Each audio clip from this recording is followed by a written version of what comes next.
Hi friends, welcome back to our channel the rice couple. ఈ షార్ట్లో క్విక్గా cauliflower curry ఎలా చేయాలో చూద్దాం. క్యాలీఫ్లవర్ని చిన్న చిన్న పీసెస్గా కట్ చేసుకొని పెట్టుకోండి. ఇప్పుడు ఒక గిన్నె తీసుకొని అందులోకి వాటర్ యాడ్ చేసి 1/2 టేబుల్ స్పూన్ పసుపు, కొంచెం ఉప్పు వేసుకొని ఈ నీరు మొత్తం బాగా మరిగేంత వరకు బాయిల్ చేసుకోవాలి. ఇలా మరుగుతుండగా మనం కట్ చేసి పెట్టుకున్న క్యాలీఫ్లవర్ పీసెస్ని ఇందులోకి యాడ్ చేసి ఒక 5 మినిట్స్ కుక్ అయిన తర్వాత స్టవ్ ఆఫ్ చేసుకోండి. ఇప్పుడు క్యాలీఫ్లవర్కి మెయిన్ మసాలా, ఈ మసాలా వల్లే మనకు కర్రీ అనేది చాలా టేస్ట్ వస్తుంది. ఒక 6 to 7 పీసెస్ కొబ్బరి, అలాగే 5 to 6 కాజూస్, ఒక టేబుల్ స్పూన్ పప్పులు వేసి మిక్సీ పెట్టుకోవాలి స్మూత్గా. ఇప్పుడు ఒక గోళం తీసుకొని అందులోకి కొంచెం ఆయిల్ యాడ్ చేసుకొని మీడియం సైజ్ ఆనియన్ని కట్ చేసి ఫ్రై అవ్వనివ్వండి. ఆనియన్ ఫ్రై అయిన తర్వాత ఇందులోకి ఒక 3 పచ్చిమిర్చీస్ కట్ చేసుకొని యాడ్ చేసుకోండి.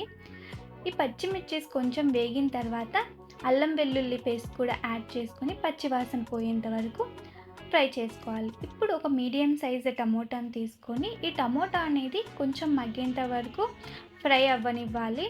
ఇలా కొంచెం మగ్గిన తర్వాత ఇందులో 1/2 టేబుల్ స్పూన్ పసుపు, అలాగే 1 టేబుల్ స్పూన్ వరకు కారం యాడ్ చేసుకున్నాను. 1/2 టేబుల్ స్పూన్ గరం మసాలా కూడా యాడ్ చేసి ఒకసారి బాగా మిక్స్ చేయండి. మనం మిక్సీ చేసి పక్కన పెట్టుకున్న పేస్ట్ని కూడా ఇందులో యాడ్ చేయండి. ఈ పేస్ట్ వల్లే మన క్యాలీఫ్లవర్ కర్రీ అనేది చాలా బాగుంటుంది. ఈ పేస్ట్ యాడ్ చేసిన తర్వాత ఒక 5 మినిట్స్ వరకు నూనెలో మగ్గనివ్వండి. ఇలా ఒక 5 మినిట్స్ తర్వాత మనం బాయిల్ చేసి పక్కన పెట్టుకున్న క్యాలీఫ్లవర్ని కూడా యాడ్ చేయండి. ఇక్కడ బఠానీలు ఆప్షనల్, మీకు ఉంటే యాడ్ చేసుకోండి. యాడ్ చేసిన తర్వాత ఒకసారి బాగా మిక్స్ చేయండి. ఇది మొత్తం బాగా క్యాలీఫ్లవర్కి పట్టేలా మిక్స్ చేసి ఒక 2 to 3 మినిట్స్ వరకు ఇలాగే మగ్గనివ్వండి.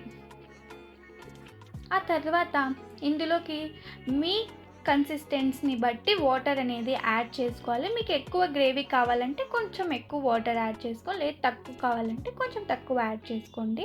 యాడ్ చేసిన తర్వాత ఉప్పు కూడా చూసుకొని అడ్జస్ట్ చేసుకోండి. ఆ తర్వాత ఒక్క 5 మినిట్స్ ఉడకనిచ్చిన తర్వాత ఇందులోకి 1 టేబుల్ స్పూన్ గరం మసాలా కూడా యాడ్ చేసి ఇంకొక 2 మినిట్స్ ఉడకనివ్వండి. అంతే, టేస్టీ క్యాలీఫ్లవర్ కర్రీ రెడీ అయిపోతుంది. వితిన్ 20 to 30 మినిట్స్లోనే క్యాలీఫ్లవర్ కర్రీ అనేది ప్రిపేర్ చేసుకోవచ్చు. Thanks for watching.